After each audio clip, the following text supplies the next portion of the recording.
Tonight, crossing all possible limits of reason, Azerbaijan has outdone itself in terms of spreading misinformation and misleading the international community.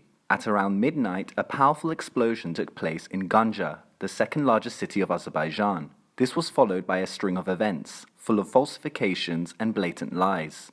And these events made clear that the authorities of Baku will not stop at anything to provide the desired propaganda narratives, not even at the expense of its own people. First, there was an explosion in Ganja.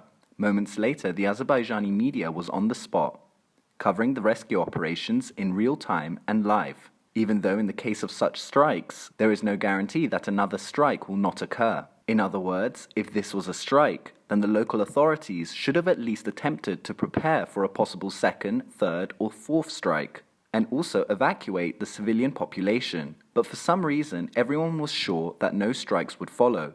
Immediately after, the assistant to the president of Azerbaijan claimed that the strike was carried out by Armenia and was a Scud missile. There is absolutely no proof of this claim, and this claim was made minutes after the strike, when in fact a much longer time is needed to study and figure out the type of missile that was launched. The Azerbaijani propaganda machine began spreading a video where, presumably, the Armenian forces are launching rockets from a Grad multiple rocket launcher, and this was presented as proof about the strikes on Ganja by the Armenian side. However, the authorities of Baku are very incompetent when it comes to propaganda, and this case was not an exception. There was only one explosion in Ganja, which was also proven by the video that they themselves published. Meanwhile, there should be at least 30 rockets launched from a Grad multiple rocket launcher. How can 30 launch rockets only cause one explosion? Such a thing is only possible with regards to Azerbaijani propaganda. In addition, in order to shell Ganja with a Grad launcher, one would need to put it at a maximum distance of 20 kilometers from Ganja, for example in the suburbs of the city. This would mean that the Armenian army is almost in Ganja. As if this wasn't enough, just minutes later the authorities of Baku began circulating a horrific image of a child who had allegedly been killed from the explosion in Ganja.